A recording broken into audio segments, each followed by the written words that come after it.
Hello friends, പുതിയൊരു വീഡിയോയിലേക്ക് എല്ലാവർക്കും സ്വാഗതം. നമ്മൾ കേരള ബ്ലാസ്റ്റേഴ്സുമായി ബന്ധപ്പെട്ടുള്ള അപ്ഡേറ്റുമായിട്ട് വന്നിട്ടുള്ളത്.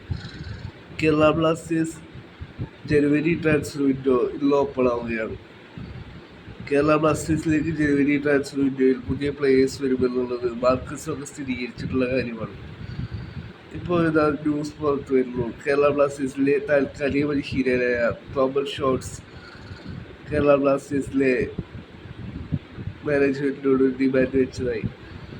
കേരള ബ്ലാസ്റ്റേഴ്സ് ഇപ്പോൾ ലോണി വിട്ടിട്ടുള്ള അജ്സലിനെയും നിഹാലിനെയും ഒക്കെ തിരിച്ചു വിളിക്കണമെന്നാണ് തോമസ് ഷോർട്സ് ആവശ്യപ്പെട്ടിട്ടുള്ളത്. അജ്സൽ ഈ വർഷം ഗോകുല കേരളയിലേക്കാണ് ലോണിൽ പോയിട്ടുള്ളത്. മികച്ച പ്രകടനമാണ് സന്തോഷ് ട്രോഫിയിലൊക്കെ കേരളത്തിന് വേണ്ടി അജ്സൽ കാഴ്ചവെച്ചിട്ടുള്ളത്. അദ്ദേഹത്തെ തിരിച്ചു വിളിക്കുന്നതാണ് ഇപ്പോൾ തോമസ് ഷോർട്സ് ആവശ്യപ്പെടുന്നത്. പിന്നീട് നിഹാലിനെ തിരിച്ചു വിളിക്കണമെന്നാണ് തോമസ് ഷോർട്സ് ആവശ്യപ്പെട്ടുള്ളത്. ഇതൊന്നും ബ്ലാസ്റ്റേഴ്സ്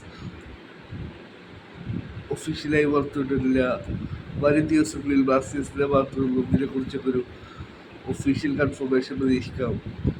എന്നാൽ അജ്സലൊക്കെ ബ്ലാസ്റ്റേഴ്സിലെ സ്ക്വാഡിലേക്ക് തിരിച്ചു വന്നു കഴിഞ്ഞാൽ നല്ലൊരു അഡീഷനായിരിക്കും നമ്മുടെ ടീമിലുണ്ടാവുക. തോമസ് ഷോർട്സിൻ്റെ കീഴിൽ ഇവരൊക്കെ മുന്നേ കളിച്ചിട്ടുള്ളതുകൊണ്ട് തന്നെ തോമസ് ഷോർട്സിന് ഇവരെ കറക്റ്റായിട്ട് അറിയാവുന്ന പ്ലേയേഴ്സാണ്.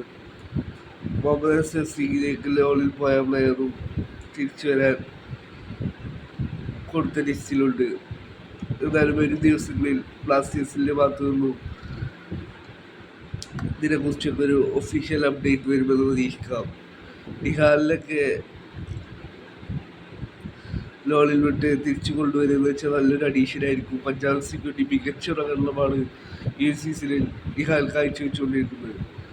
നമുക്ക് വിങ്ങിൽ നല്ലൊരു കോൺട്രിബ്യൂഷൻ കിട്ടിക്കൊണ്ടിരിക്കും നിഹാലൊക്കെ വന്നു കഴിഞ്ഞാൽ. എന്നാലും വരും ദിവസങ്ങളിൽ ഇതിനെക്കുറിച്ചുള്ള അപ്ഡേറ്റ് പുറത്തു വരുന്നതായിരിക്കാം. ഇന്ന് ജനുവരി ട്രാൻസ്ഫർ വിൻഡോ ഇന്ന് ഓപ്പൺ ആയിട്ടുണ്ട്. പുതിയ പ്ലേയേഴ്സ് വരുമെന്നുള്ളത് മാർക്കസ് സ്ഥിരീകരിച്ചിട്ടുള്ളതാണ്. ഇവരെ കൂടാതെ ആരൊക്കെയാണ് ബ്ലാസ്റ്റേഴ്സിലെ പുതിയ സൈനികമായി ജനുവരിയിൽ വരുവാനുള്ളതാണ് ആരാധകർ ചോദിക്കൊണ്ടിരിക്കുന്നത്. ഏതായാലും വരും ദിവസങ്ങളിൽ ഇതിനെക്കുറിച്ചുള്ള ഒഫീഷ്യൽ അപ്ഡേറ്റ് ബ്ലാസ്റ്റേഴ്സിൽ നിന്ന് വരുമെന്ന് പ്രതീക്ഷിക്കാം.